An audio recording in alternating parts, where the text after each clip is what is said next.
Good evening, good morning, good afternoon, my friends. Welcome to the special episode of Trap FM podcast with our first guest, and our first guest is Poetic. Poetic. Exactly. You know what?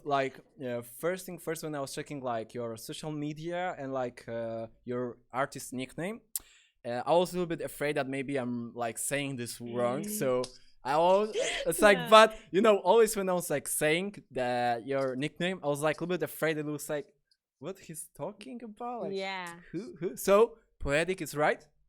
Poetic is correct. I know. I people say this to me all the time. Like they always say it like some people say it incorrectly. But yes, poetic. Poetic. So my Yes. first question, my friend, is going to be why nickname like that? Why Poetic? Because Mm. I know there's like similar to the word poetic. Mhm. Okay, so can you give us a Yeah. little bit more explanation about Okay. that? So um well, I first started getting called poetic in high school. I have a friend named Zeus who also makes music, and he would call me poetic. But then also, I originally started off with spoken word and poetry, so I wasn't necessarily making music, even though I had a huge interest in making music. I don't think I had the confidence at that point. And so I had, people in school that knew me by my poetry. So they would call me poetic, but they would like spell it differently. When they would text it to me, they would spell it like in different ways. And then I started thinking about it. You gotta think about branding and stuff too, unfortunately. Like as an artist, that's important. So like I was looking um like on Apple Music, on iTunes, there was a lot of people with the name Poetic, like Poetic. And I'm like, damn, I gotta find a way to do this differently. So the way that I spell poetic is actually the way that the word is pronounced in English. So if you look it up on the dictionary Mm-hmm. definition, poetic, actually the way that I spell it comes up. So yeah, that's how I got that. Nice, nice. It's like it's also important to have something original, but exactly like you said, it got some history where you like what you like was thinking about and would you like came up with official, and Yeah. I like that. It's like it's short, it's easy to remember, and also when I was starting to making some music, I'm working on something, Hmm. but it's nothing official yet. Don't worry about. We are going to come back to that for in some part of the podcast. But uh, I don't know if you had the thing like when I was trying to thinking about to make a name, the nickname, the artist's official nickname. I was like, okay, what will be easy for people to scream on the concert? It's like Yeah. poetic, poetic. So for everybody, it's Yeah. easy to understand, and that's pretty cool. Not gonna lie. So, uh, my friend, can you tell us Mhm. about yourself a little bit? Where you're from? What you're doing in Yeah. life lately? I'm from the Bronx, New York. Nice, I'm turning 23 on Sunday. nice. So yeah, that's cool. But yeah, currently I'm just like really focusing on my music, and just like taking that on full time right now. The pandemic's kind of made things weird. So, but yeah, I making my music right now. I'm working on also creative direction. So I've been planning like video shoots and photo shoots. Currently working on some visuals for some spoken word pieces I want to put out, because I definitely want people to that's where I started, those are my roots, Mm-hmm. poetry. So I want to sort of tap into that and introduce myself as such. I think that last year was a learning experience for a lot of artists and a lot of creatives, because we kind of had to just come up with what we could. So that's like what I'm in the process of doing, is kind of just being more organized, figuring out what it is that I want to do, and how I want to execute everything. So yeah. Yeah. Nice. So right now, let's came up to talk about your music because I think I heard somewhere that you are a music artist. Yes, you are making music. Yeah, yeah, I make Yeah, music. exactly, exactly. So when I was checking your official discography that I was able to find on the internet, you got two projects that are like official like released, but Hmm. maybe tell me a little bit about your beginnings, like maybe your first song?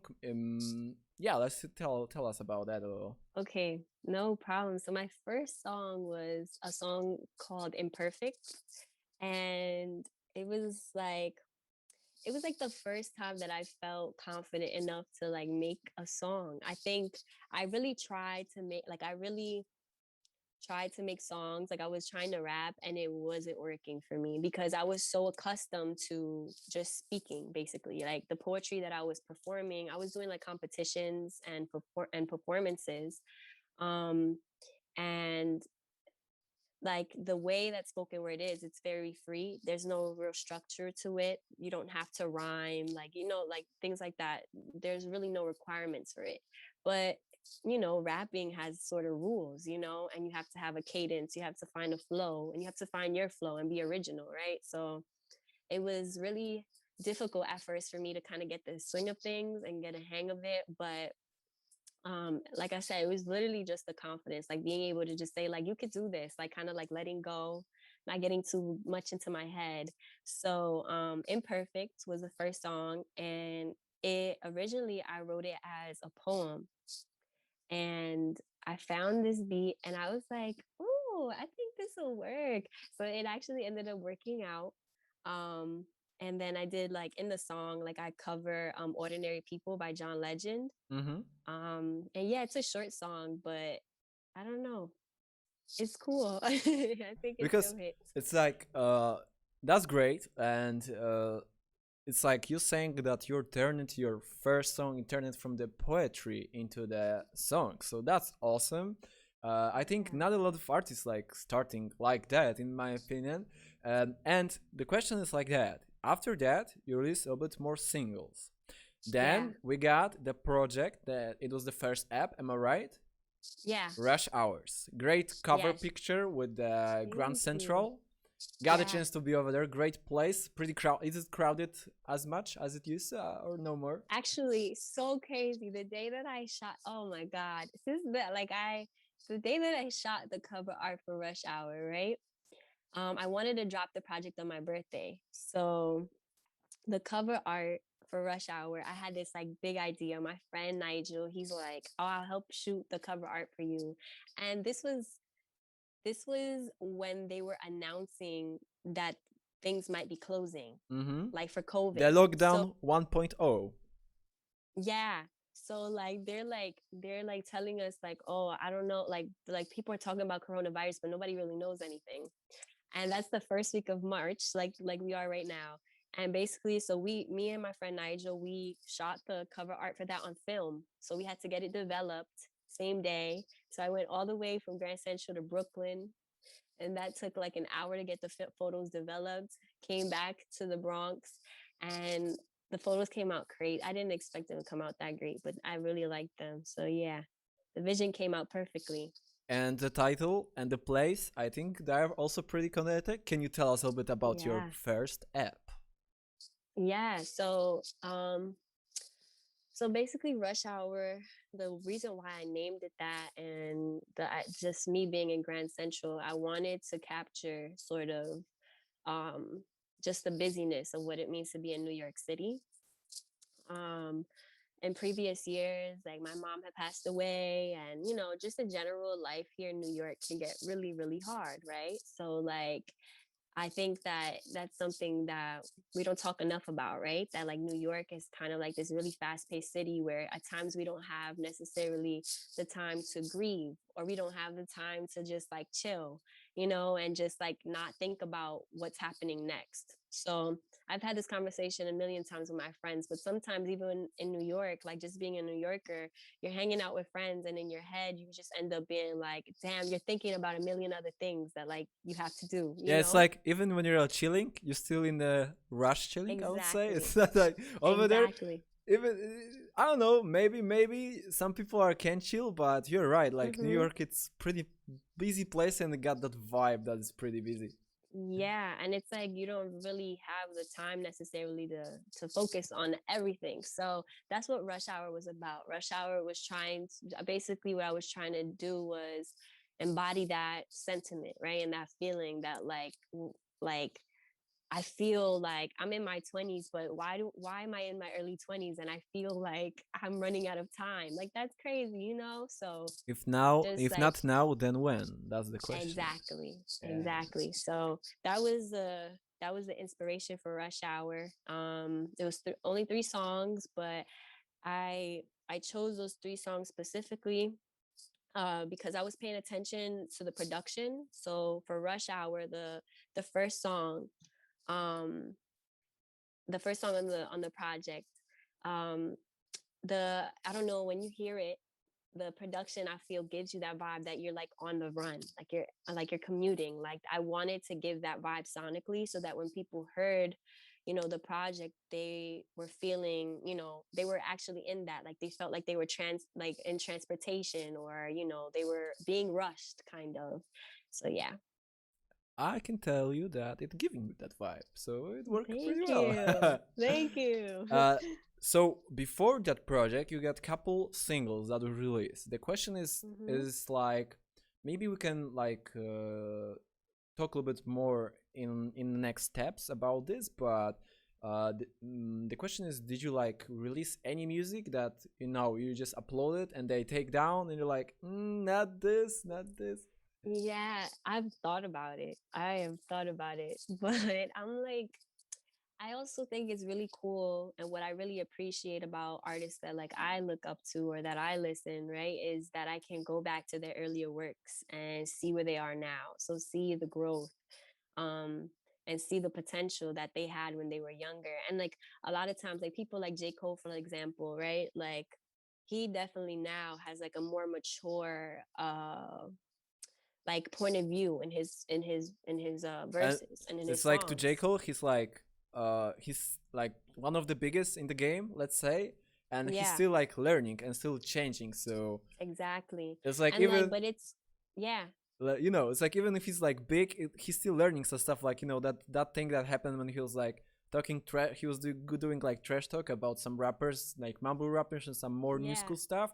And now then he got some in conversation, he checked it out and he accepted. So Mm-hmm. people are improving, even the big names are improving. Yeah. So And I yeah. think that it's cool that that you can go back to his earlier mixtapes and maybe for some people, you know, like obviously he's grown in terms of his writing and his flow and his cadence, right? He's grown. However, you can look back at it and say, wow, this is still so fire. Like I can still appreciate this, you know? Um, so I've thought about taking things down, but I haven't. And I feel like I also on SoundCloud specifically, I have like I have singles there that aren't on Apple Music that I had dropped. So I don't know. I think I should bring those to Apple Music and Spotify Hmm. soon so It's people like can hear them. because I know that in one of the songs in the Rush Hour, I think it was like the second song, used like the what was that? It was sample from Drake, I guess, or something like that. Oh, Am I right? are you talking about? Oh wait, hold on. I don't remember the Sorry. title of the song, but I remember there was like the music was similar, or it was like mixed or something. Yeah, like it was I'm sorry. I'm opening my um it was a sample. Yeah, it was a sample, but it was like a older song. Mm-hmm. And I don't know, like I grew up um well, my mom would listen to Motown music. Mm-hmm. So Motown music and just like older jazz and things like that. So like I wanted to incorporate that into my project because I have a great appreciation for those kind of songs. So yeah. I think that's awesome. And Thank especially you. like over here at my place, like I think maybe we can say like in the center of the Europe, like the jazz and that music that you're talking about, it's not Yeah. so popular over here. I don't know why. Maybe people didn't get like chance to listen to it because like in the older times we didn't have like the streaming services. Everybody know what I'm talking about. But Right. like for a lot of us over here, like some people listening to some music and you hear the sample, it's sampled from this, and like, oh, it's from this classic. For us, like Oh some of yeah. the songs, like for example, for me, some of the songs like God damn, this is great. I not even know that this is taken from the sample or Yeah. something.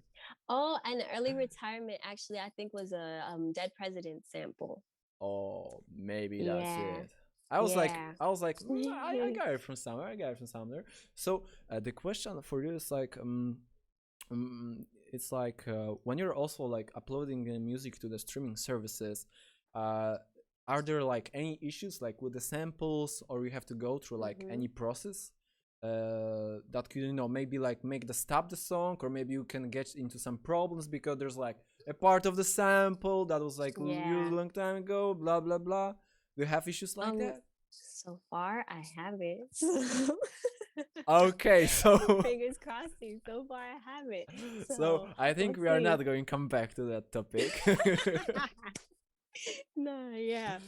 But I mean, I don't know, like I try to if I use a portion of a song or whatever, I try to change it up so that doesn't sound, or I'll cover it. So I'll sing it and then kind of like alter my voice or whatever Mhm. so that it's like more of a cover than it is, There's also, you taking the know, there's actual like song. also a thing that you can do with the music, like the music company, and I think they Mm-hmm. have something like the contracts that they sign up for some time of the year, for some like period of the time. We are not able to like Mm, sample the song and etc. And after that, you are able to use it without any like exceptions for the, you know, copyrights and etc. and etc. But I think the Disney it's fucked this up, because I think mm. somebody was telling me that after 50 years you can use the song, and I think they changed it to Yeah, 75 years right yeah, it's now. 75. And I think even they want to like change it to 150 years or something like that, Mm-hmm. because like some Disney music it was slowly like on that limit, so people will be able to use it, and those Right. fuckers, they not giving away the stuff for free. No, So definitely not. Because yeah, they want to make money off of it. They definitely want to make money off of it. Which it's so crazy too because this is a genre that originated off of people literally taking funk and disco, music and chopping it up and mhm. mixing it on records. You know what I'm saying? Like that's the original hip hop. So it's like it's kind of it's crazy because like unfortunately now that hip hop has become more capitalistic, right? More industrial in a sense where there's an industry now for it, right? And it's more business. It's more difficult to do what hip hop originally started as. So kind of crazy. That's true, but you know, like you said, changes are not bad. Changes are not Yeah, bad. not bad, not bad. Okay, Yeah, now we are going, because it's like I'm slowly trying to go through the discography, and yeah. now we are going to the newest project. Question: Yes. is an app, is an album? Can we call it a project? Hmm. Yeah. I don't know because technically, right? Technically, I guess it would be an EP because of the 8 songs. Because it's But you not know, it's it's like I think it changed it with the Kanye that dropped a lot of albums with just 7, 6 songs, and yeah, they that's why have I'm like to. nowadays I'm a little bit more confused. Like sometimes, you know, I'm playing something, and right now I'm just switching between saying app, album, so nobody will be like, you know, Hmm. mad at me, and I'm saying project, music, project, and I think it works for No, really. I think you could call it an album. That's what I was calling it when I first started it. I was saying like a first album, like because this is the first real like yes, the EP had 3 songs, but this is the first time that I feel like people heard 8 songs from me. Like, like I gave more songs, I gave Mhm. more of myself in a sense. So yeah, I would call it an album. Okay, guys. So if you not Mhm. don't know what we are talking about the newest project from Poedik that is called Yes. 12:16 p.m. If you already check out the album, you might know why the title is like that. There's little like sneak peek in one of the songs. I'm not gonna tell you and spoiler you with one, but my friend, tell us about that project, because this is your first album, first thing when you're like reaching out to the bigger audience, because it's like basically available everywhere. Mm-hmm. The music is when I was checking that it's not available yet on YouTube. Am I right? I think it's starting to, maybe. Mhm. It like usually sometimes it takes a little bit for it to load onto other services, but it might be on YouTube now. I'm not sure. Oh, actually, I think it is on YouTube now. Is it? It I is because checked. when I was Yeah, checking like maybe 3 days ago, I wasn't able to find it. I'll see. But you know, the YouTube, it's more like dropping it over. No, YouTube has also the streaming services. So Oh, they do. yeah, yeah, and YouTube is much better to drop the music videos. Okay, okay. Let's not get so far away. 12:16 p.m. Yes. The idea, the story. Tell us about that. I want to So that know everything. I think everybody also wants to know everything. okay. So, um, I first started thinking about making this project 2 years ago. That's when I first started creating it. And it looked completely different. The track list was completely different. I only have on the project that I dropped um on all streaming platforms, well, it only has one of the original songs that was on the first version of the project. And I think that what ended up happening was I started listening, and as time goes on, you start to change as a person. You start evolving. You start to grow, and my style, I think, was like getting stronger. I think my flow was getting stronger, and I started listening to those older songs, and like they were great for the time, but I had outgrown them. Um, but basically, I really wanted to give a coming of age story, right? Like Mm-hmm. for me, like growing up, I don't know if you know like the Junie B. Jones books, and things like I that, didn't but get the chance to check out. yeah, so like I was really big on like coming of age stories, and I really wanted 1216 to be a coming of age story. And basically, what I was trying to embody was just the idea that, like, okay, I'm in my early 20s, and this is supposed to be like the best time of my life, right? This is supposed to be like really fun. They say like your youth is, right? It is, it's fun, but nobody talks about how hard it is being a 20 something year old. Like I think that a lot of times as young people, we're told that like we worry too much or we're harping on things way too much. And so I think that what I was trying to sort of like communicate is just that, you know, being in your 20s is tough. It's not easy. It's not, It's not. it's not easy, It's like especially right now.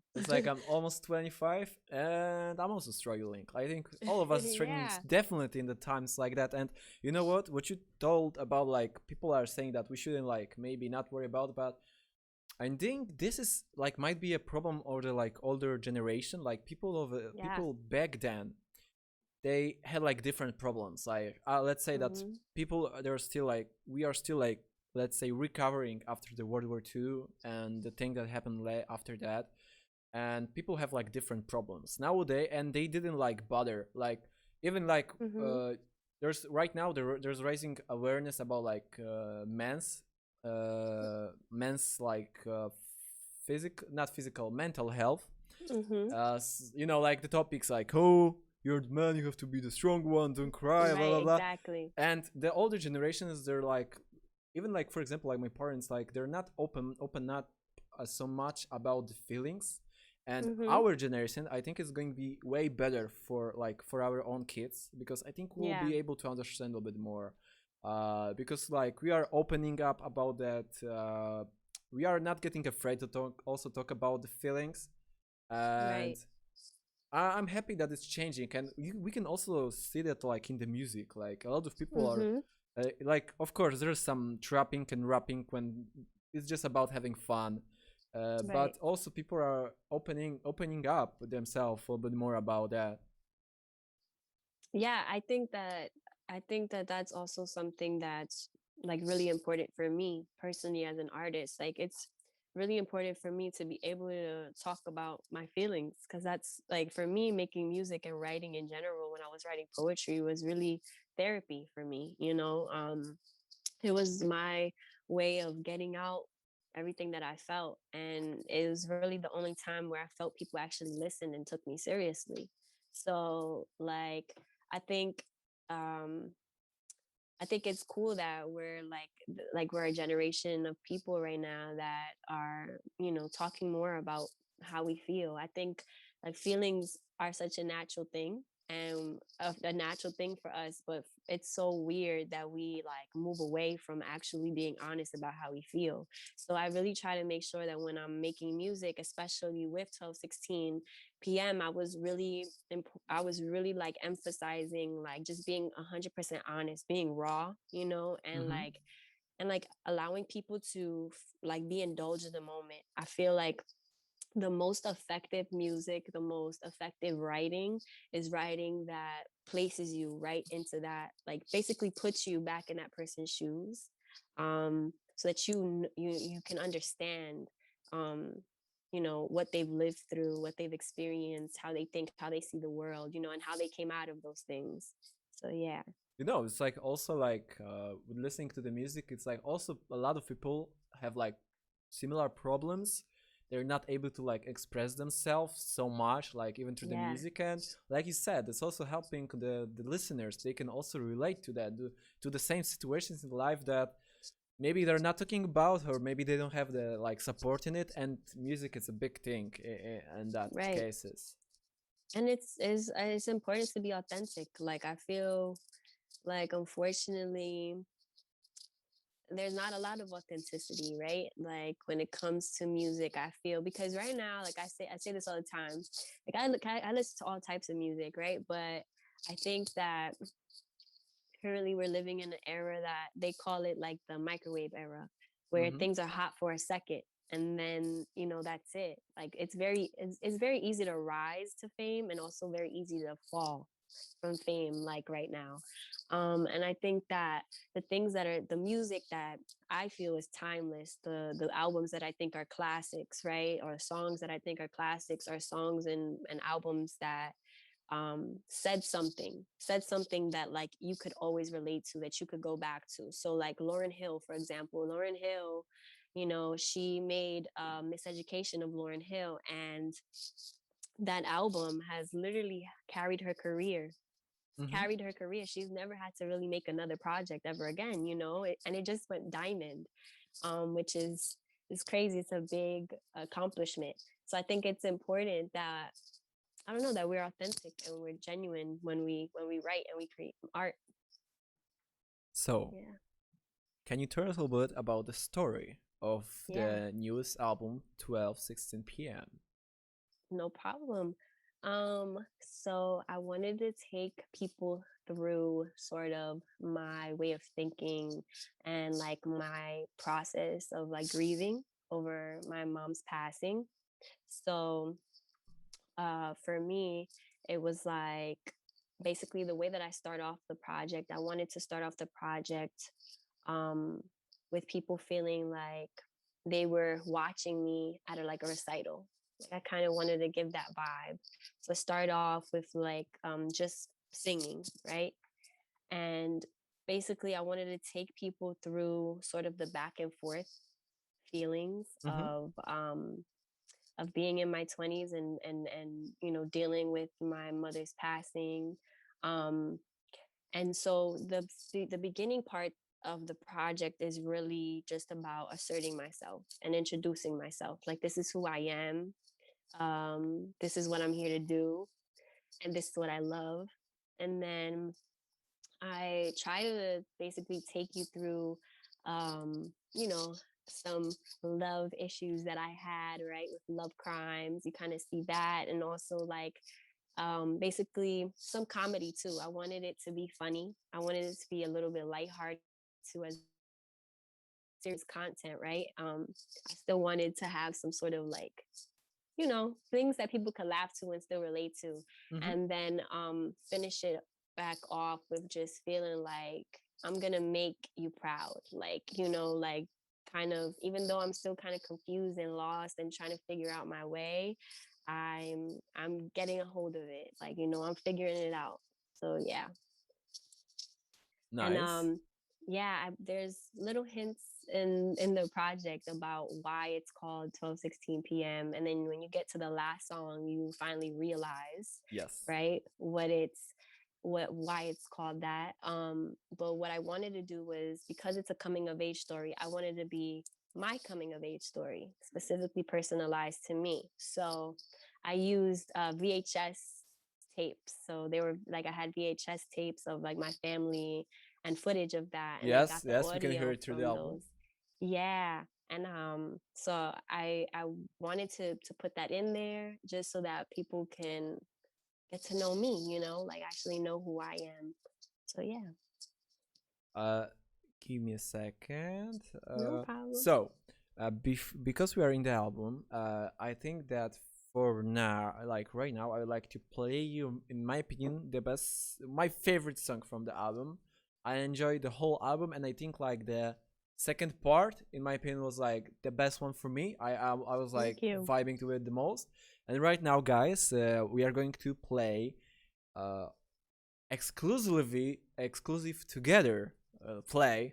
We Yeah. added some exclusive stuff, and we are going to play the song "Love Crimes." Yes. It's the song number 5 on the album. Album have like 8 songs, like our friend just told us already. So let's play the song. We're just going to play the full song, and after that we can come back and I want to get in more into the details of that song, so get ready for that, my Okay. friend. Okay, Okay, no so right now, problem. guys, we are playing the song "Love Crimes" from the newest project of our friend Poedik from the album 12:16 p.m. You ready? Because I am. Let's do it. And the outro. Mwah. Thank you. Amazing. It's like I can really let you know. Guitar. I love the guitar in like in the hip hop, in the rap, in. Oh my god, that's so. I'm so happy because right now what is the wave lately? It's like that Mm-hmm. more and more artists. I'm opening up like doing like a little bit more, taking a little bit from like ballad rock music, Right. and oh my god, like not just beat Mm-hmm. and with the beat, and it's amazing. And as Thank you. it's like we can see that the chat is in love with that song. Everybody's saying Thank goat. you. uh Switching from rapping to singing so smooth. Invictus is saying that your voice with that slow beat, Thank I you. think they are in love. Even one of the my friends, Pumpkin 88 on the chat, is asking, "Are you open for collaborations?" So Yes, maybe some definitely. new projects, new stuff coming up. Of Yeah. course, I'm always open up in the future to do some, but let's not Yes. talk about that. Let's talk about the music. So, guys, you can hear the style of Poetic basically over here. Uh, from my like personal opinion, I'm feeling over here mixing of rapping, using also mixing hip hop and putting also R&B into that. And in my opinion, it's a killer mix because it's working perfectly. And of course, guys, not all of the songs are smooth like that. So keep that in mind. But for this podcast, we're just leaving you with this song. I'll be dripping. I'll Before we will be finishing the stream, I'll be dropping you one more time all of the links where you'll be able to listen to that music because all of it is available to listen on streaming services.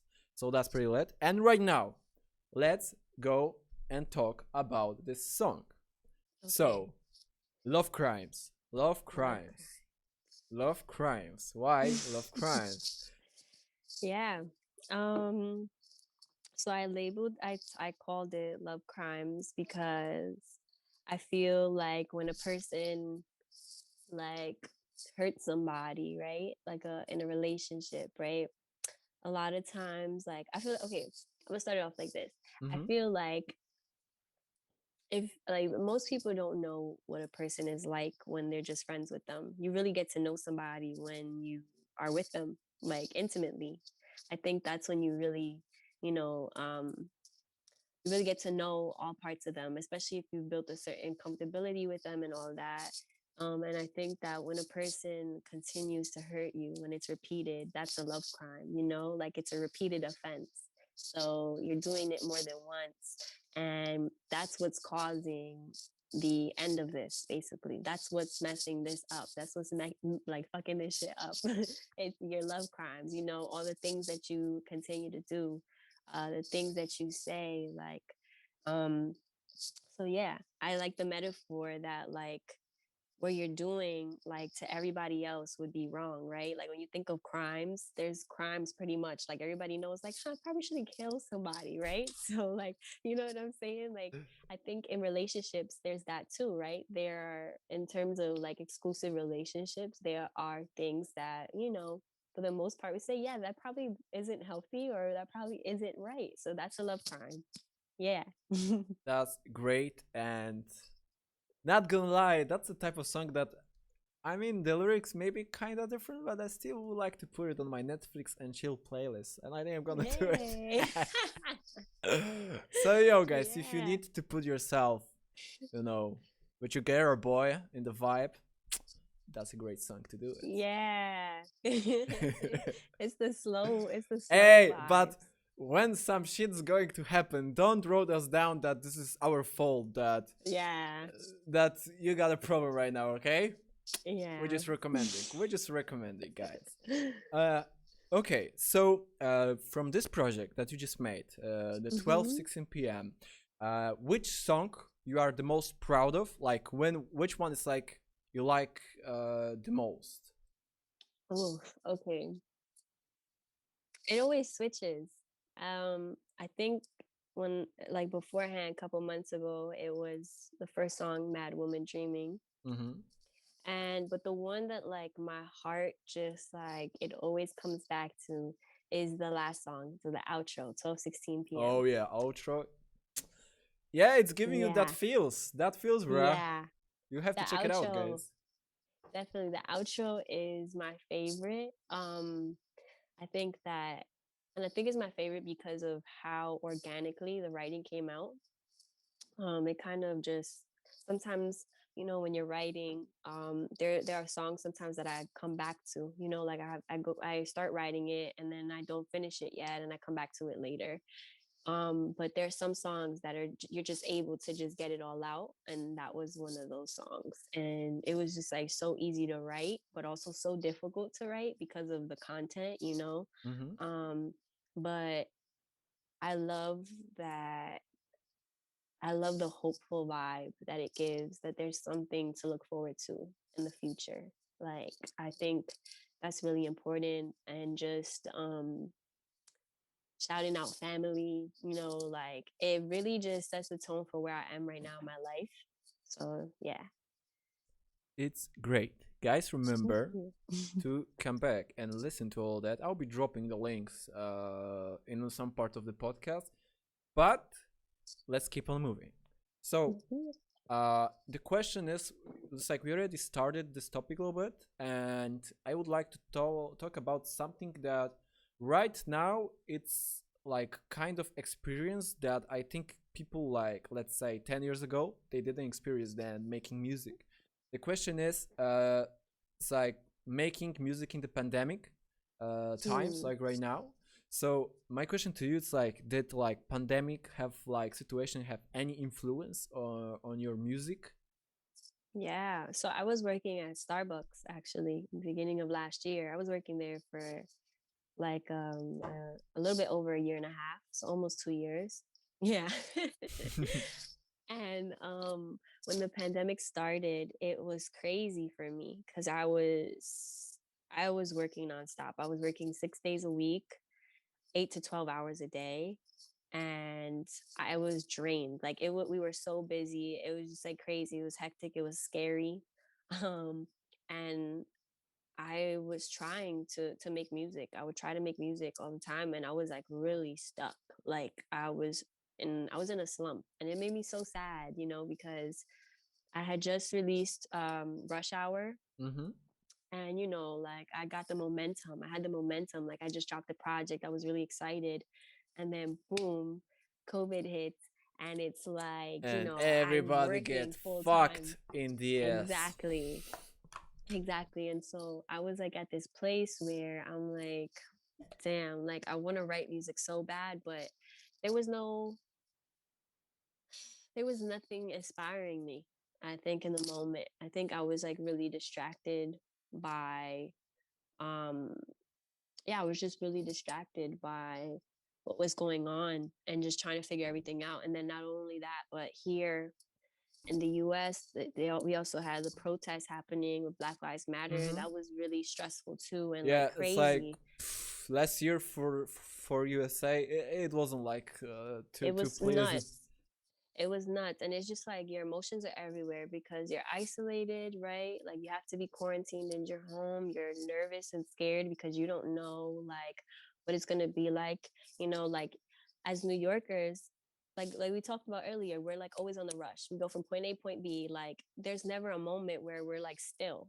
So like to have moments where we're still, where we're isolated, where we can't see our loved ones and our friends, which I'm sure everybody has felt during this time period. It was crazy. And then all of this stuff is happening with Black Lives Matter and the protests, and it's like, oh my god, like the world is coming to an end. So yeah, but good thing the second half of the year, I feel like I got my shit together. I have been working on like creating my own little studio setup Mm-hmm. in my room. So I was able to actually do that. I had saved up enough money to get myself some equipment. um and so like everything that I record is recorded here right where I'm sitting. um I got my little Nice. microphone right here, my mic Oh, and that's my lit. It's like I yeah. also got something over here, but like for me to making like music over here in the studio, the acoustic over here, it's not too It's not good. great. There's, Yeah. there's a lot of issues with making music, but Mm-hmm. we are gonna get to that. So, as you say, like, you got influence, but you say that in some part, like, you be like, fuck it, let's do something. And what? Yeah. And they be like, I'm working on 12/16 and I'm Yeah. So releasing it.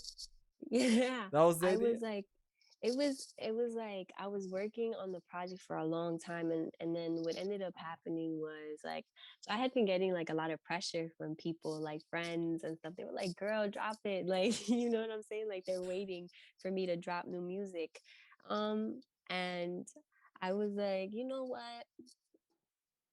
I I realized that I just needed a something was holding me back. I was definitely nervous to drop it. I was definitely nervous to drop it. I'm the type of person, because I'm doing this, like So, I'm what you're saying right now, you was basically just sitting on the ready project. For how long? yeah. For how I'm long? okay. It was for it was ready. Okay, so it was ready, but technically, like if for me, to my standards, it wasn't. Like I like it was pretty much done for like 3 months. But I Woohoo! kept going, but I kept going back to it, and Mm-hmm. oh, I gotta re-record that, or the mixing on this, I gotta do it better.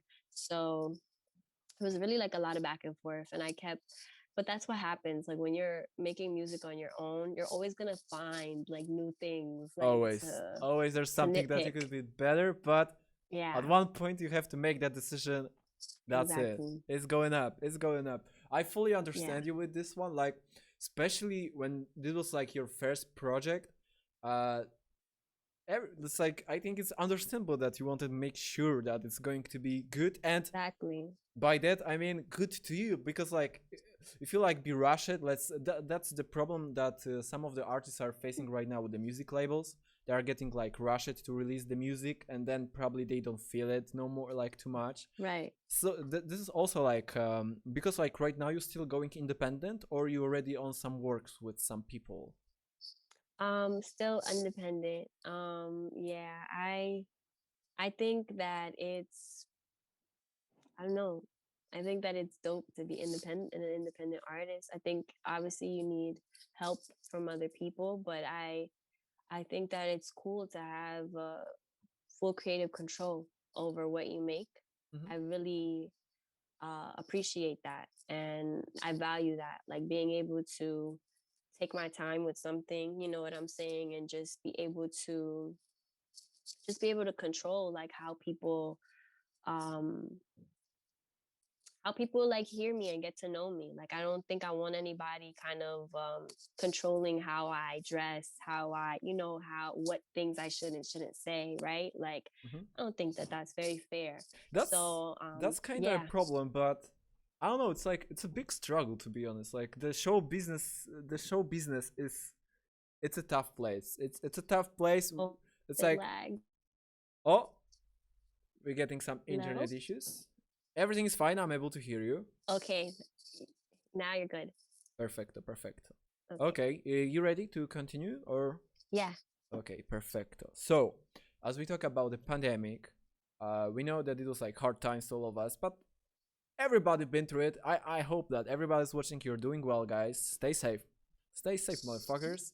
Yes. Uh, Wear a mask. exactly. Oh my god. I don't even want to start that problem because over here at my country, no, no, let's not talk No. about it. Okay. Going back to the topic. So, right now, like, because you're living in one of the most craziest uh, and nicest, maybe one of the best places that for sure are in the world, and by that I mean New York. And the Yeah. question is like because you're living in New York, do you get like any inspirations from the city? We talk about like your first app that got like you wanted to put your vibe from New York, but Mhm. like on a daily basic, do you have like I don't know, like situation that you just went somewhere and you just got, inspired to making music? Like, is the New York a good city for the musician to Yeah. making music? I definitely do think it is. I think like a big part of who I am is being from New York, but also being from the Bronx. Um, I think that that's just like a part of my identity. I think that there's so much history here. Um, and you know, I think that there's there's so much here. There's so much to our disposal. It was Pharrell that said that, inspiration is everywhere. Like you can find inspiration anywhere. So I remember like one time there was like a billboard for like a show or something. And I don't remember exactly what it said, but I know that I ended up writing a poem about it. And I Oh, used like that as like a prompt to get me to write. And so there's definitely inspiration everywhere. You just have to look, but the question is, if you get so much inspiration, let's say if you be living like on the village, Yeah, I think there are some differences. Like in the big city, there's a lot more happening. Like for example, definitely. at my place, of course, we know pandemic is it's pretty dead everywhere. Right now, we are Mhm. slowly coming back to life. Hopefully, we will be able to come back to normal life in some part in the future. Yeah, But it's like yes, I think that like for me, I think that New York is a pretty nice, inspirational place, and like you said, you just get inspired by the poster, and that's fucking by the yeah, billboard, and that's fucking awesome. yeah. I think that for me, where I specifically get my inspiration from is being from the Bronx, though, and just like not the touristy things. You know what I'm saying? Like I feel like what happens is that people here in New York, and the first thing that they see is like the lights, the tall buildings. You It's know like what I'm how to saying? the simple question is how to like recognize who's the tourist and who's like local. It's like tourists Yeah, just looking like that all the like time, walking this, all the time. Yeah, right? And it's like, but I think that the real New York is are the people that come from the Bronx and Brooklyn and Harlem. The people that what I'm saying. Like that's where I get my inspiration from. Not necessarily like the lights and the tall buildings, but more so just like the humble beginnings mm-hmm. and just like it's not easy being from New York. It just isn't like you No, know it's not. um it's really difficult. It's really difficult. But I think that as a whole, all New Yorkers know that. Like we know that it's difficult being from New York, that it's a struggle at times. And we find some type of like beauty in that though. Like it it's the struggle has literally molded us into like who we are. So we're go-getters, right? Like we want things done a certain way. We're tough. You know what I'm saying? We have thick skin. Like I think that's all uh representative in my music too. I really try to Mm-hmm. represent that in my music. So yeah. Oh yeah, you got that vibe. Not gonna lie about that. Thank Uh, you. so the question is, we already talked a little bit about your stars. So can we come back to that and can you like let us know how it all started?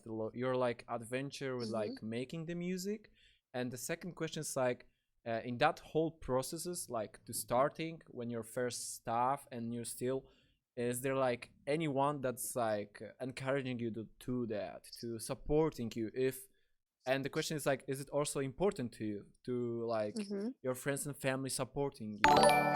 Yeah. Um, I think so. The way that like the people that like have encouraged me and helped me like start, um, they're actually here. Local Kids Mundo, like there was a group that I was a part of, like a collective, Nice. locals, and yeah, we were all making music together, and we kind of have like a little, family, and we were like together all the time. We'd be making music for hours, like to the wee hours of the morning. And that just like really motivated me to take it more seriously and really encouraged me to like see myself, because I feel like a lot of times I don't give myself the credit. And so it really pushed me to like actually see like, oh, you can do this. Like, just being able to, like I said before, it's really all about confidence. It's really about believing in yourself, believing that you can do something. If you set your mind to it for long enough, I believe 100% that you can get it done. Um, and just also being around people that I think a lot of times when we hear about collaborations, for example, in the music industry by Mm-hmm. already like well established artists, right? We don't even know if they like are friends. You get what I'm saying? We don't know if they're friends. It might just be a business thing, right? Uh, That they just made a song together. yeah, exactly. But Like some of the artists yeah, even got the like the prices for the features. So I think right. in like in the taller steps over there, it's basically I would say even basically business. Mm-hmm. But it's cool when it's cool when you're making music with friends, right? And with people that you genuinely like to be around, because it shows in the music, like you can hear it, and it makes the process more fun. It becomes less about what other people think and more about how much fun you have doing this and what you actually love doing. Because very easy, especially like as an artist that puts your work out for people to like hear and listen to, it's very easy for it to be like, oh, are people going to like this, and be consumed by what other people are going to think, what people might say. I struggle with that all the time. Like I'm not even gonna front, like I get kind of nervous sometimes. Like, how are people going to receive this? Like, are people going to be receptive to it? Because I know that my style of rapping necessarily isn't what's mainstream right now, right? At least here in New York. So I have to sort of cater to my audience, and find my audience, Mm-hmm. and, stay true to my sound, right? But yeah, and I think it is important for me, for family and friends to support me, definitely. But I think the one important thing too is to, if they don't see it yet, if they don't see your vision yet, just to keep chasing it, and prove them that, like, prove them wrong, and It's like right now it's we are living in a really amazing like years of our life of the civilization because basically you can just release a project and guy in Poland can check out that project and then get you into the podcast.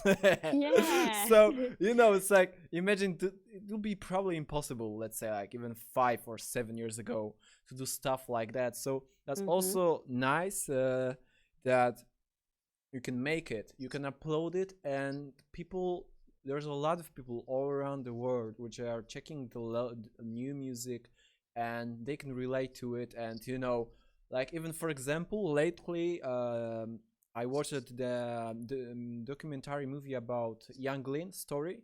I don't know if you know this artist. Mm-hmm. No, I'm not. Wait, who did you say? Young Lean. Oh, I don't know.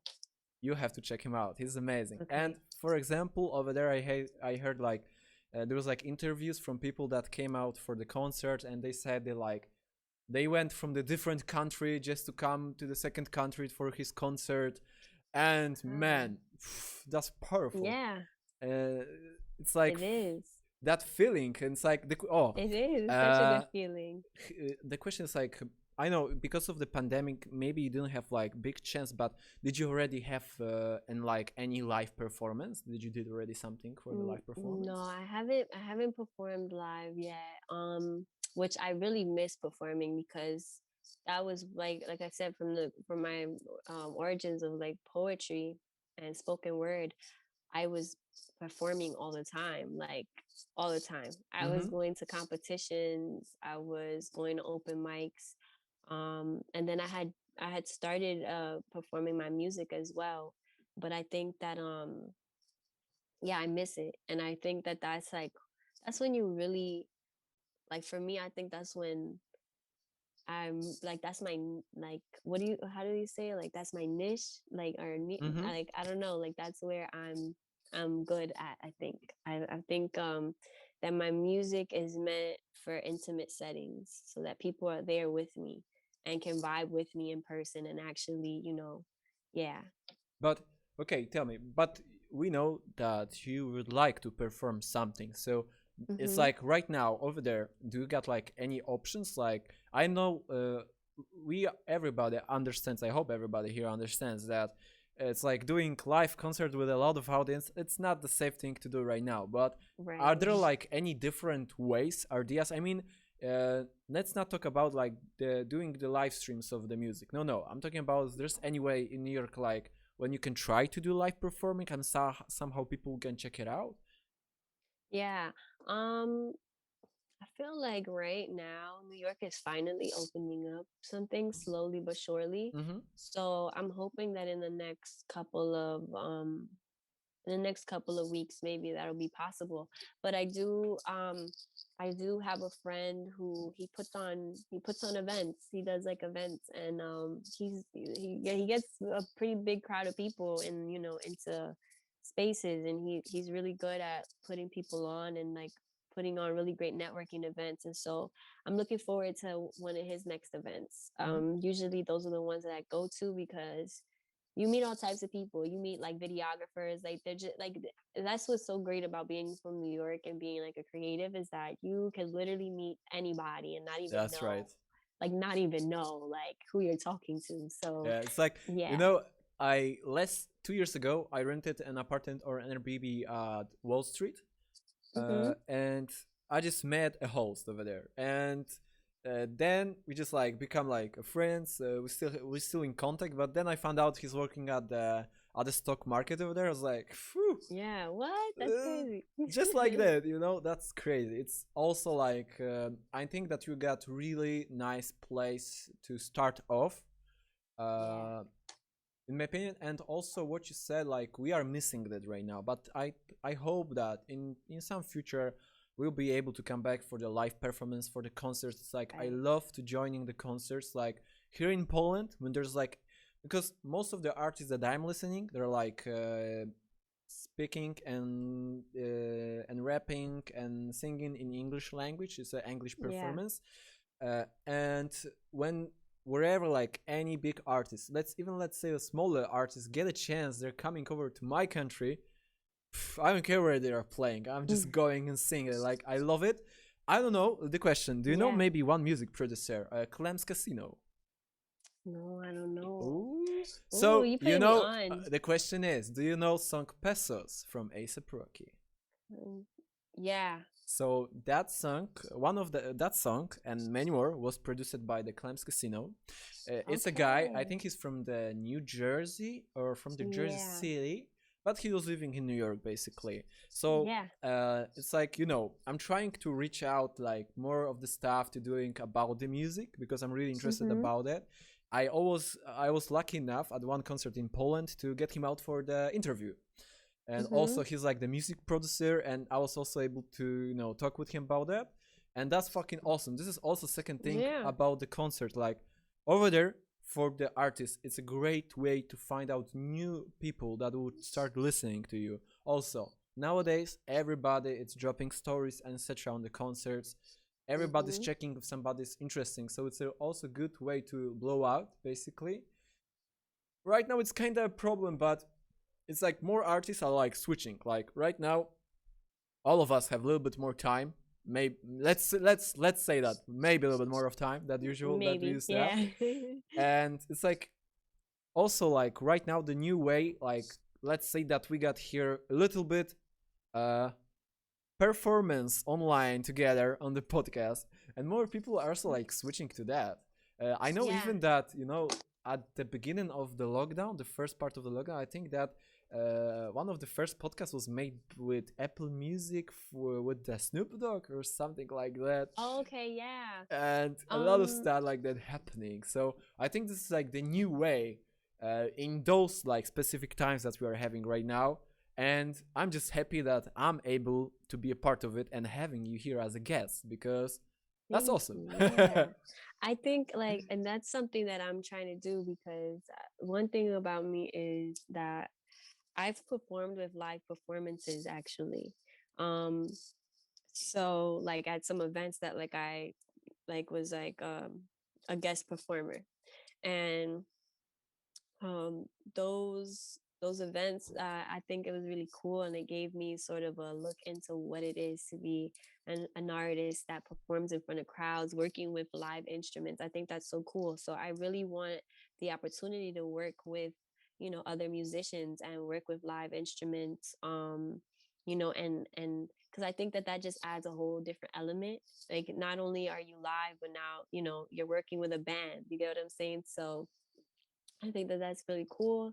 And then also, it's actually interesting because I love like it's crazy that they started this years ago, but I think that right now, like it's the perfect time for something like this. But like the Tiny Desk NPR does Yes, Tiny yes, yes, Desk yes.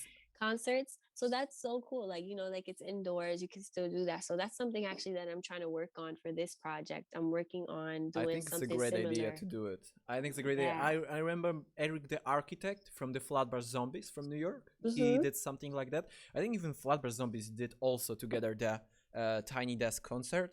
Yeah, Uh, Mac Miller, Meg yeah, the Stallion. Yeah, a lot of people. that's It's also really interesting. cool. Yeah, Yeah. you have to do So it. I'm trying to, Now you yeah, have to I'm do it. working on that. Yeah. I said it, so now I have to. I Okay, said it on the podcast. Now now I have to.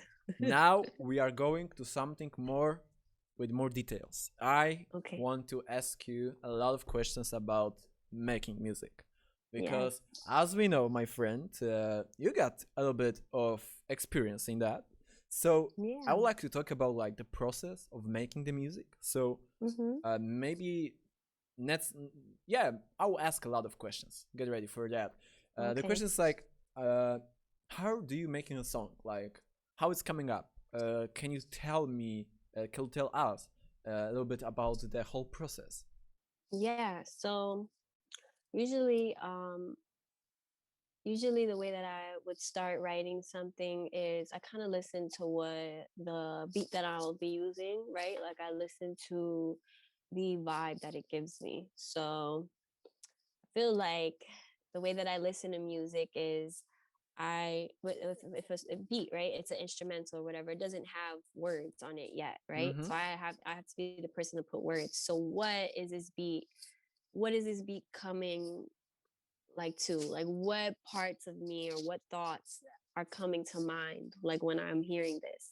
And that's like the first thing that I usually do. Like I think is you sometimes you hear people like write a song on a beat that probably doesn't go like you know what I'm Yeah, you saying? can Like feel it. sometimes, Like, yeah, it kind of doesn't make sense. So like I try to make sure like that's the first thing. I want to make sure that it makes sense and that, like the beat is also like once I put my words onto this beat, a person can say, okay, I didn't expect her to, talk about that, but it works. Like and it makes sense. You know what I'm saying? And then eventually they hear that sound and it gives them that vibe, you know. um so I really focus on that when I first start, and then it really just all depends. Like some days I can just write a song and it just comes out, and some days it just doesn't, you know. It's more like I start writing something, or I get just 2 3 lines and I'm like, damn, like this is cool, but I can't finish it right now. So I think in the past I would really try to force myself to keep like to keep trying to finish the song, but now I'm at a point where I don't force myself. So like if it doesn't come out Mhm. organically, I'm not It's gonna like continue you're. writing. It's like at the moment when you're inspired and you're like, I'm fucking doing that shit, and Yeah, let's go.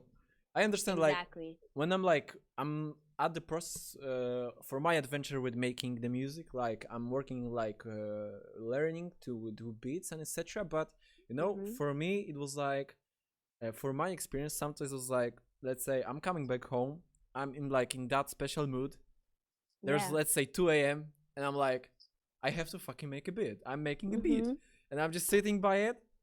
I don't know, couple hours, it's done. Let's say 6 Right. a.m. done, and it's fucking done. But sometimes when I'm trying to force myself to do it, Mhm. like I know practicing, but when I'm trying to forcing myself to do something good, when I'm going to feel, most of the time it's just finishing as nah, it's landing up in the trash bin. Yeah. And I think and like for me too, like the other thing that I do is every day I sit at this desk and I work on something. Like I think that a lot of times the creative process we think is just one thing, right? So like for a person like me that I write, like I'm a songwriter, right? My process alone isn't just writing songs. It's also finding instrumentals, finding beats, finding sounds that are going to make sense, right?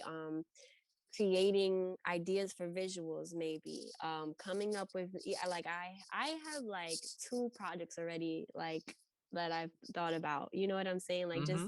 just thinking like towards the future, like if this comes up, methods of promotion, especially because I'm an independent artist. So all of that is on me, all of that is my Exactly. responsibility. So I have to make sure that I'm doing my part, making sure that I'm getting people to listen to my stuff. So I'm my own manager, right? And so so a lot of it isn't just, making the music. It's also a lot of the process is sometimes just being patient with yourself, because you can't force it. Like if once you force it, like you're not gonna be proud of it, like you're not gonna be proud of it. I just think it's better to really tap into what you're genuinely feeling in the moment. And if you're not feeling it, like put it aside, come back to it later, try and work on something else. But the one thing that I do is, because I have this setup, right? That's, for me, I feel, is an advantage. Right. Mm-hmm. So like I have the ability to come to my laptop, and if I want, I could just record a demo real quick of a song, right? So um what's good about that is that I can't make any excuses, like for not working or Yeah, not the doing only something, excuse right? it's just to being a lazy fuck, and I Exactly. think this is a big deal right now, and everybody probably is facing that right now. It's like like like I told you already, like I'm streaming for the whole week, and this is like first time when I'm putting myself with something like that. But Hmm. lately, because as I told you about the work and travel program, every summer I was coming to USA. It's like I would love to probably in the future live over there or maybe in Canada. And Yeah. I was loving to go over there for summer and just staying. And I was feeling over there much better than over here. And when the pandemic hit it, my first trip was canceled. First time I was heading Mm. to stay at home. Oh man, that was dark time. So I was like Yeah. depressed a little bit about that. And I was like, the worst thing at the beginning, I was like mad on Word. It's like Hmm. I was like mean to like mean everybody, mad all the time. And then I Yeah. just came up to the thing like, fuck, it's not no, it's nobody's fault. Just shit Hmm. just happened, and I just have to accept it. Yep. So fuck yeah. And tell me, Poetic, about the lyrics. Yeah. How's your process of because we got it. You for your work with the music. at the beginning you're working on the beat, you're checking the beat, you Mm-hmm. mixing, doing some stuff to the beat, but then we are coming to the part with the lyrics. You said Right. that when you are inspired, you're writing the lyrics, but can you tell us a bit more maybe about that? Yeah. So I think the fact that I have a background in poetry Mm-hmm. really helps me because um I know I know about figurative language, right? Like that's like, I know how to create similes and metaphors and imagery. Imagery is so important for me. Like as spoken word artists and poets, they have their own individualized style. Mm-hmm. So for some poets, you might hear them use a lot of uh onomatopoeia, so a lot of repetition of certain letters, right, in the beginning of the word. Or you'll hear them have a lot of metaphors and similes, right? But for me, my style has always been imagery, getting somebody to imagine and see what I'm saying and see, like, I think that's so important, like, cool to paint a picture with words. So that's what I really try to do. I try to write from the perspective of a storyteller, like I'm telling a story. Mm-hmm. Um, because I want, like I said, I think the most impactful music for me personally, like as a person listening to music, is the music that can make me go back to a certain time period, or that can put me back, and make me think about, like, oh, what that person might have been going through, or what that looked like to be that person, right? Um, because once you put music out, and once you start performing and stuff and everything, you become a person that now all of your art, it's being ingested by other people. Like other people are receiving it as well. So, you got to think about the effect that that could have on other people, right? Like we've heard people say, like, to other artists, like, oh my god, your music has changed my life, or your music has saved me, Save right? my life, yes. Exactly. And so I think that, like, in order to do that, you have to really tap into, like, seeing that person. You have to see people, you have to hear them, you have to understand them. And then you have to, like, cut deep sometimes. You have to be really specific about your own, and reflect and be really upfront about the things that you've experienced. I think it's really easy to, like, kind of like mention something that we've been through, but not really go in depth about it. Like we don't really do that. And so that's what, like, music forces you to do, Mm-hmm. you know? Yeah. So you want to say that basically it's not a piece of cake. No, Do you hear it, absolutely guys? not. It's not a piece of cake. So if It's I see not. one day one of you motherfuckers making music and being a hit, I would know that somebody is ghostwriting you or helping you out, guys. No, it's not easy, because especially if you're writing like real shit, like it's not easy. It's not easy because, and I think that's the problem, right? Like people expect so much of artists, right? Like look at, okay, for example, Rihanna, right? Rihanna Mm-hmm. hasn't dropped a project now in a couple years, and people are anticipating her ninth studio album, right? And it's like, look at all the pressure, all the craziness that the fans sort of put out there, like, drop this project, drop this project, drop this project, It's right? even But it's like like, you don't, unhealthy what the people it sometimes are doing is, with that. it is, but you don't even know, like, what that person, you don't know what that person's process is. You don't know the pain that that person, right? Like for me, writing 12:16 p.m., as fun as it was also like, I had to relive certain traumas, right? Like Mm-hmm. I had to relive, like, things that I've experienced that weren't happy times for me. Like I had to go back to those time periods and put myself back there to even be able to write about those things again, right? Because now I'm writing from the perspective of a year ago from when that event happened, for example, right? But I have to be able to tap back into the emotions I felt during that time period, if that's what I'm choosing to write about. So a lot of people don't realize that, like, these artists behind the scenes, like, all you're hearing all this great music, but behind the scenes, these people might be freaking suffering, One like of the examples, Mac Miller. Mac So, Miller. Mac oh Miller. yeah. Yeah, for real.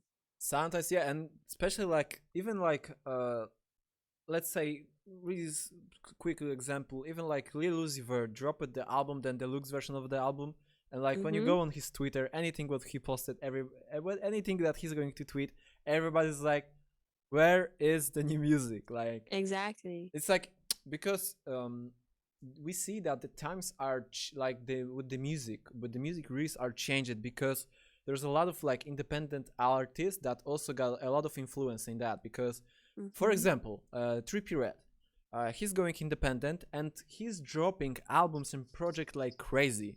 And for example, Yeah. you said that the whole process is hard. It's like if you want to release something pretty good, it's taking you some time. You have to process it and Mm-hmm. etc. So it's taking a lot of time. And like for example, I remember there is like 2013. A$AP Rocky released the album like I think it was like 3 years after the first app that everybody heard about. Then Yeah. next album 3 years and etc. And nowadays everybody, people, some artists are even dropping. They have so much material.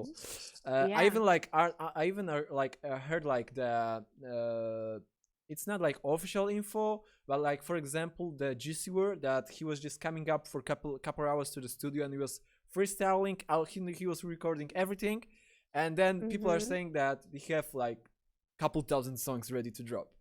Uh, Yeah. it's changing, but you know it also got some plus because you are independent and let's say you created something, uh, and also if somebody would like to work on you, you can also force them nowadays that, hey, I'm making my music on my own way, and when I'm gonna want to drop it, I'm gonna drop it. Don't stop me to do it. And this is also another Exactly. good thing about doing that independent. uh yeah, Mm-hmm. that's pretty nice.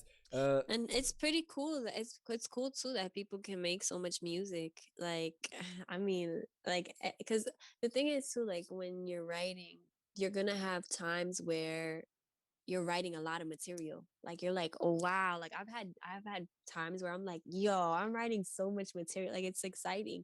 But then you have times where it's like a drought, and it's like, damn, like I'm not really coming up with anything or whatever. You just got to think about like what other things could you be focusing on during that time period. Like, maybe you're not writing right now, but it's okay, keep looking for beats, maybe, you know what I'm saying. Or keep working on emphasizing on the other things that maybe you want to get stronger at, mhm. so It's like even in the time, even if like the musician, everybody have to know that you're still a human. Like, there's even yeah. one of the I remember in one of the songs from Young Lean, he wrote a song when there was the lyrics like, "Can write the songs, only do hooks," Mm-hmm. and it's really understandable Yeah. that it's not easy at all. So, in your style of the music, Yeah. you're mixing, you're rapping, you're coming from rap, you're switching from rapping to singing. And my question to you is like, what's your training to improve your voice? Do you training your voice, or you just like coming up to the microphone like Lil Peep in one of the interviews said like, uh, I didn't have bars, so just getting to the microphone and just vibing to the beat, and that's it. Yeah. I think I don't really do a lot. Like, I think in terms of singing, because it's not what I originally started off with, and I definitely want to work on my singing voice. I want it to be stronger, like, you know what I'm saying? So that's something that I work on. But in terms of rapping, no. I will say though that what really helps me when I'm about to record is drinking green tea. Oh. I'm not lying. Drinking green tea is like amazing, or a green apple. um I don't know what it is. It's just like when you're recording a lot, your mouth might get dry. Mm-hmm. So like these things kind of keep that area from getting dry.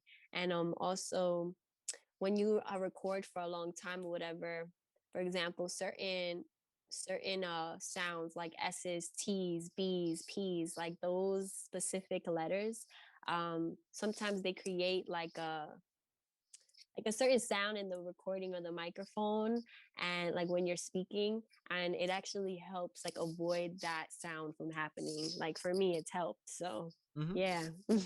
So we want to say But there's yeah, a little bit practicing to become better. yes.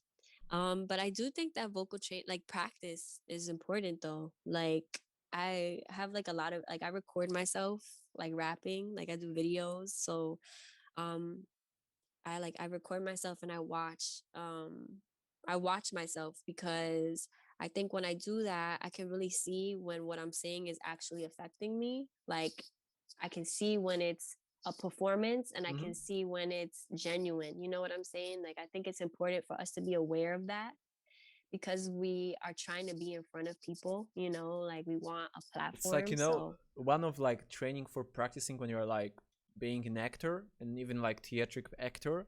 A lot of people like going in front of the mirror and they saying the quotes, and right. they looking at each other, they see how it's going to look for everybody else. And it's important because like you said, you can find out what is wrong with it and then you can practice on it. And I think with the recording it's also a pretty good idea because it's giving you that part that you said, like what is wrong with it, and also giving you Mm-hmm. option to practice for like live performances, Live which are also performances. like different, like different idea for like next episode of the pod for the whole podcast, like just live Yeah. performances. Yeah.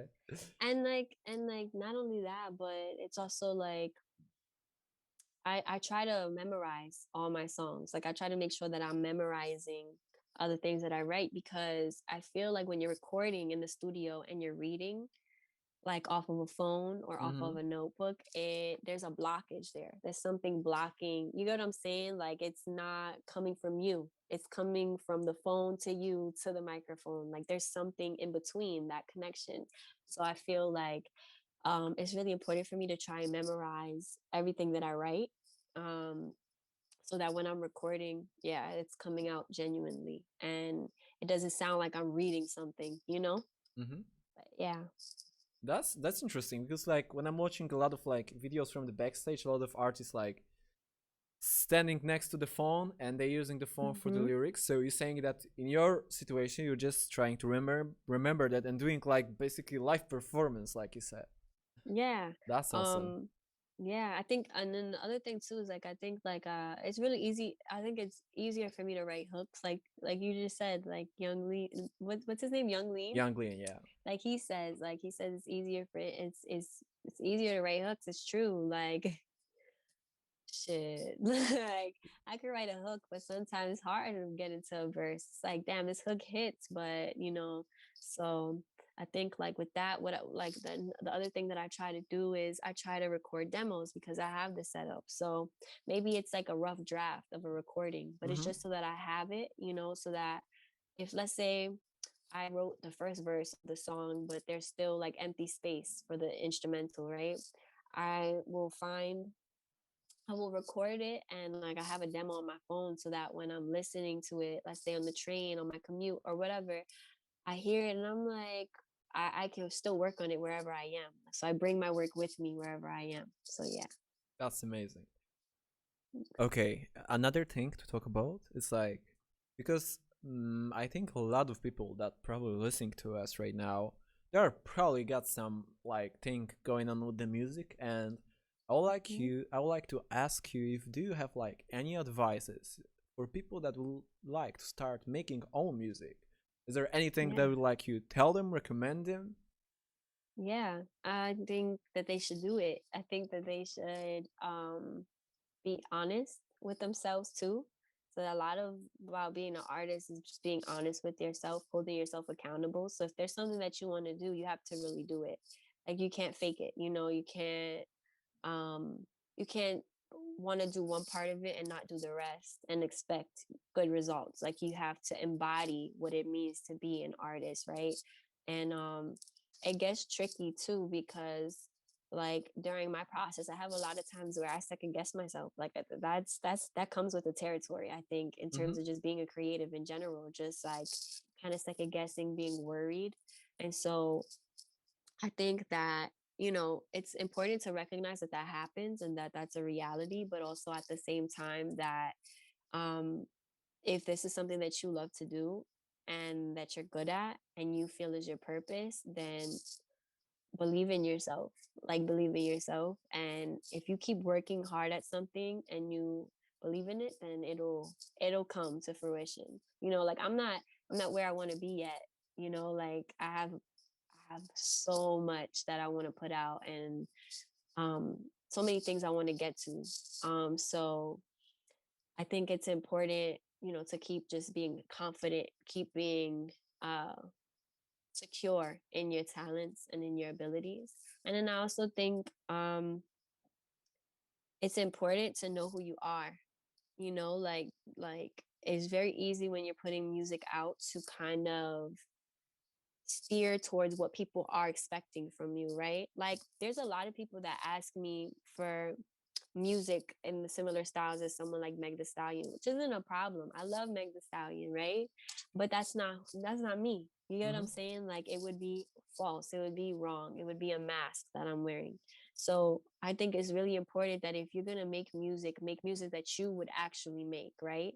Like think about this, right? I always say this. This is like this is what keeps me going. This idea is that like there are millions and billions of people all over the world, right?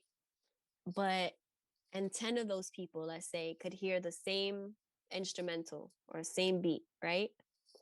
But all 10 of those people would make something different.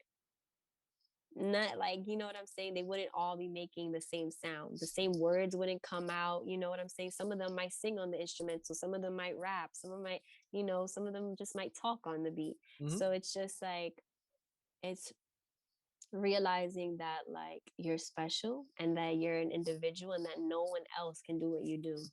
Like, you know? Yeah. You're right about it. So, guys, you got the full support. You know, in the future, I'll maybe Yes. ask you for the podcast. Yeah. Okay, so tell me your future plans for the music. Is there anything that is going to coming up? You have like maybe any announcements or not Hmm. yet, or you just started already working on something? Yeah. So I've been working on a project now for I think it's a bit over a year. It was actually in the works while I was making 1216. Mm-hmm. Um, but I'm working on an R&B project, so it's heavily R&B. Um, because and that's why like Love Crimes is like hinting at that kind of like the song Love Crimes kind of hinting at like what's to come. So I have a project that's primarily R&B music that may be coming out this year, but we'll have to see. But all the songs are already written for it. I just it's just in terms of recording and mixing. And then I have a couple other projects in the works, smaller projects, but yeah, I have so many ideas. And then this month I'm going to be dropping a visual for a spoken word piece. So that'll be Nice. coming for Women's Appreciation Month. Nice. Yeah. It's Yeah. like, to be honest, like, you know, a long time ago, it's like really, in my opinion, like visuals were like something really important for the music. Then in the Mm-hmm. middle, I lost that way a little bit. Like I was thinking like some music, like there are also some music videos and like let's say songs about like something sad, and even for example, Saint John released the song High School Reunion, Mm-hmm. the new version with Lil Uzi Vert on it. Song is pretty like tough, pretty hard. I mean, pretty deep. But the music video is like house party, you know, half naked girls everywhere, like Yeah. completely different. I was like, I was even putting myself Yeah. out of it, but now I'm coming back and listening to some music videos. They can even like explore more the whole story of the Mm-hmm. music, and I don't know. In my opinion, it's also important to make some visuals for the projects. Yeah, I that's something that I want to work on. I feel like that just takes things to another level, Mhm. right? Because now you're giving people something to watch. People take you more seriously too when you have videos, And you know, to it's like watch. second like amazing thing that you can just take your phone and the phones that we are having in our hands Mm-hmm. nowadays, you And can make record. so good materials with that. Yeah. You It's a can just 4K camera. exactly, you can make so good content. It's like it's just about the creativity like in the music. Like it doesn't have to be like top 10 best cameras and best directors in the world. No, just Yeah. creativity, and also it's working up. And exactly when you can like also like, you know, explore the idea of the song and the vibe of the whole project, then it's Mm-hmm. like people are getting into it. That's And I think it's amazing. really something that's like on the rise again. I think that like in the earlier like 2000s, it was something that was really popping, like in terms like at least here for like 106 in Park, like we had all these shows that like MTV, right? Mm-hmm. Like all they did all day was show music videos. Um and so like that was like a culture that was like really popular a couple years ago, and then I feel like it kind of died. And then I feel like now, because of the pandemic, because we don't have live performances, it's like people are waiting to see what people will do in terms of like visuals. Mm-hmm. Okay, like you can't perform maybe live, so give me something to watch, you know, like give me something to look at and kind of get to know who you are. Because I feel like that's when you, like, I think in terms of like making the, for example, like making in 1216, right? I was like, in making a project, that's when you really get to know like who an artist is and like what they're able to do. Like, because it's easy to just drop a single. You get what I'm saying? Like there's nothing to it. But if you're creating something with a concept, with a story, right? Something conceptual, you kind of have to, you got to execute it then, you Mm-hmm. know, you can't leave any gaps, and you have to do it correctly. So that's when you really see like an artist's strengths, and I think visuals as well, like if they're behind the direction of it. So yeah. That's beautiful, and I'm waiting for that visuals, you know. Yeah, thank Okay. you. Uh, do you have like any questions? Uh, No, I don't think so. Guys, if you I'm have any happy about like this. any, if you guys have any questions, like let them drop in the chat. Like we can talk about something. But right now, what I'm going to do one more time, I'm gonna drop for you in the chat the link for the music over here. It's dropping right now, and Okay. link to the Instagram of Poedik. So I need you to go over there and give and follow, check out the music, and share and show some love. Yeah, all we need is Yes. love. Period. Somebody ask what's coming next for Poetic. What's coming next? I'm hoping I'm hoping to People asking when concert in Poland. yo, that would be dope. When's the world tour? I know, right? That needs to happen. And it's What's like, coming next? and you know, it's Yeah. like world tour. It's like, okay, now it's a little problem, but to be honest, with your passport, you're basically able to go anywhere. Like for me to Yeah. go to USA, I need to have like the visa, so it's a little issue. For you, Mm, no. yeah. Yeah, I think that would be really cool if I could go to other countries and perform. I think that's so dope, because this is another thing too. Like, I've been on like Clubhouse, for example, like, you Mm-hmm. know, talking to people, and somebody was telling me that like in areas of Europe, there's like a huge following, a huge desire to hear women MCs and women rapping. Like Mm-hmm. that's, you know, like, and so I was like, that's crazy. Like there's women that tour Europe that are American women, but they're touring Europe and they live in Europe because their fan base is out there. So I'm like, that's really cool. I Like, No, I yeah. remember that I've been on Nicki Minaj concert in my city, Mm-hmm. and with the support of Juicy WRLD. So I was lucky enough to see one and Yes. only concert of him Wow. in Poland, basically. That's Uh, awesome. and I'm also a big fan of her. I like her music, Mm-hmm. like from the beginning, from the when she was like dressing up as a doll and all that vibe. Yeah. That was crazy and She's amazing at the dope. She's same. awesome. She's awesome. Like she, ugh, don't even get me started. I love her. Yeah. So guys, are we finishing yet or no? Yeah, I think yes. I think it's been a time. Like you know that we are going for almost 2 hours. Yeah. God damn, it went I so know, right? fast. I didn't know that it's going to go so Yeah. long. It was good conversation. That's good conversation. You So asked good questions. You did a good job interviewing. I'm trying. You know, it's it's like basic conversations and all in that chilly vibes. Yeah. That's what's nice, and the thing that everything is working well. We didn't have like any issues with the connection, so oh my god, I was so worried about that. Like Yeah. basically right now, I'm like living in the village over here, so Mm-hmm. internet speed over here is no, It's not great. no, it's not. So Yeah. at least I'm happy that everything worked out over here. Basically we went through all of the topics that I really wanted to talk about. Mm-hmm. Everybody is happy in the chat about the whole conversation, so I see that everybody enjoy it. That's awesome.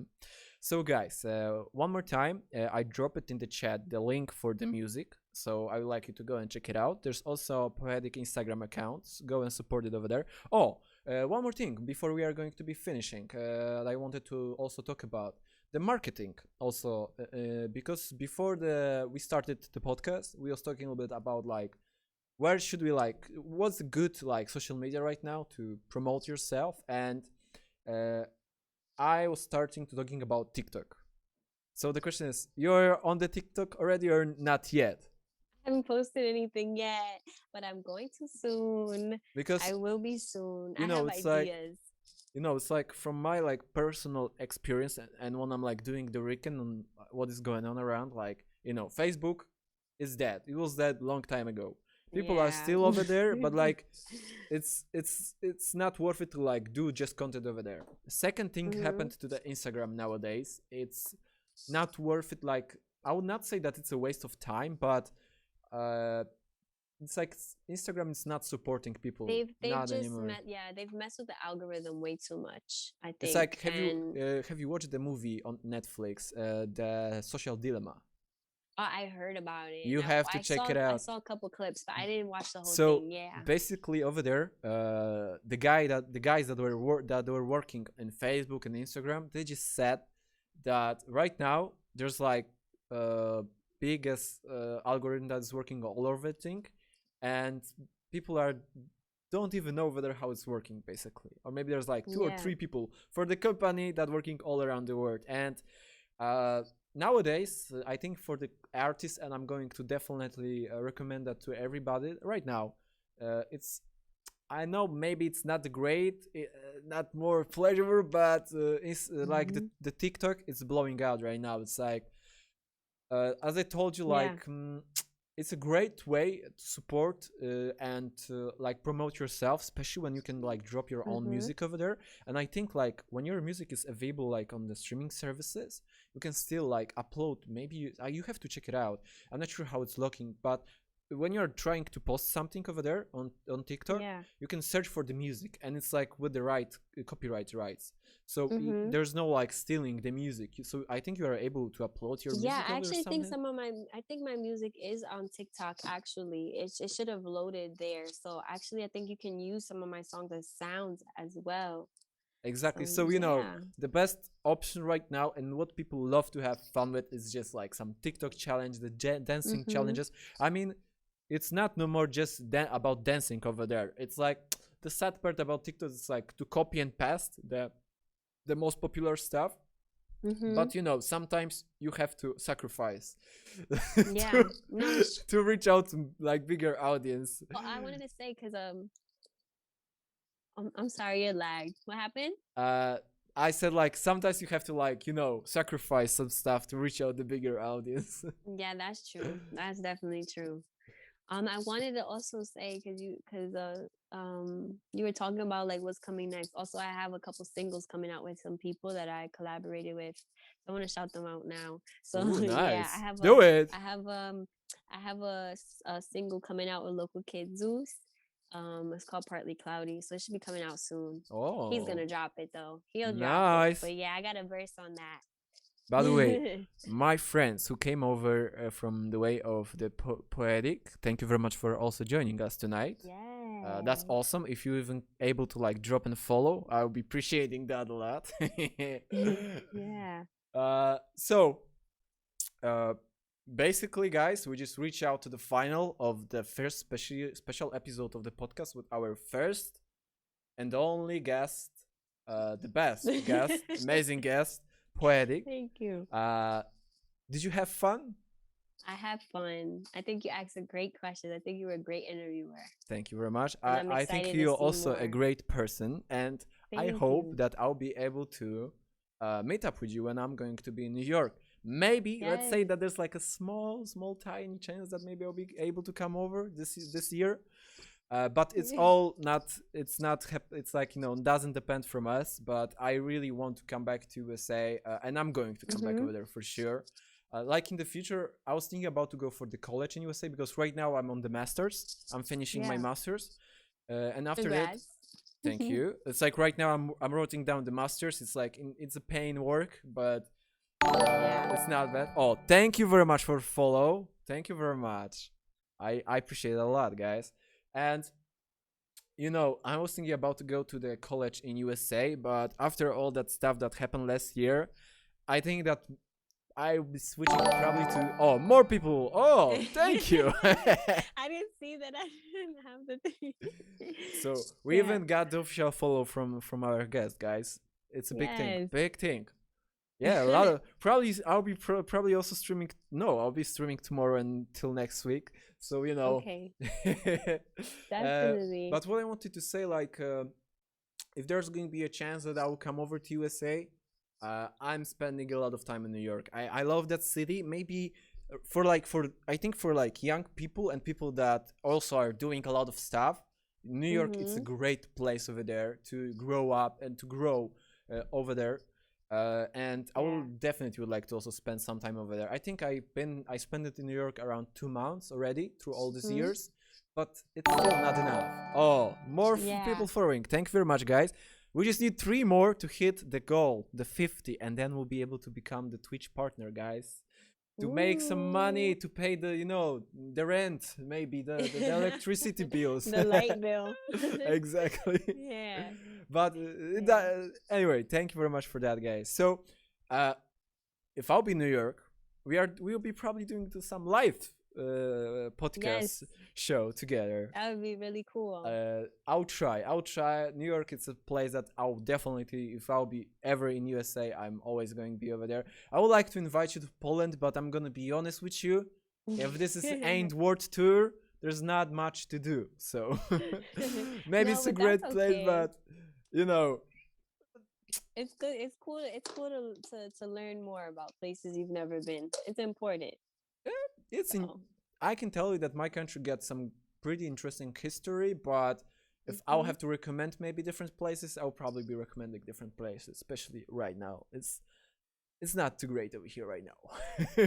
Basically. Yeah. I feel you. I feel like New York right now isn't what it usually is, unfortunately, because of the pandemic.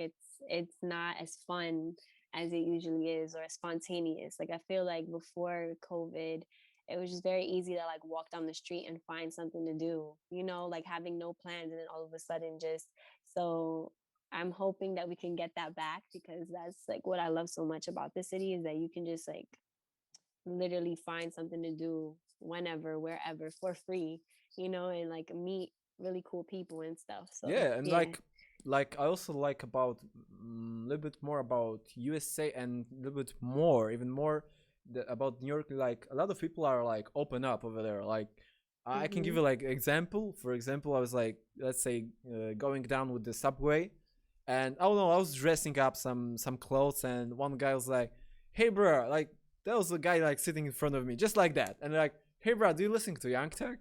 I was like, "Yes, I'm listening." And then he was talking about something. We just start conversation, like, it's like, sometimes when I was like dressing up to, to flex, in New York, you're just going by the street and people like, "Ooh, bro, that's a good outfit." Damn, that oh my god, fire.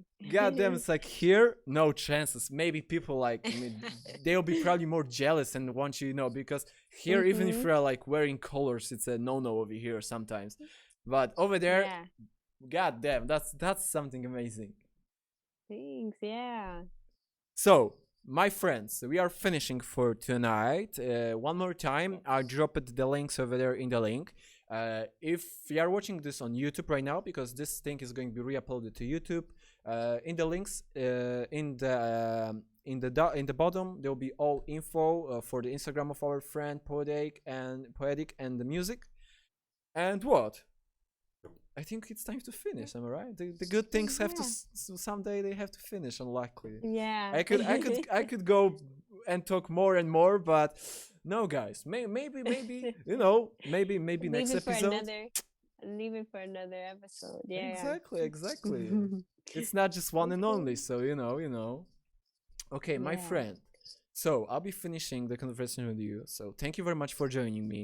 Thank I you will so say much. an awesome experience, and I wish you good luck with making that music. I'm waiting for that single that's about to drop. And Yes. what I can see right now, I'm waiting for the world tour. And if there's going to be a world tour, I'll try to make sure to get you on a concert in Poland.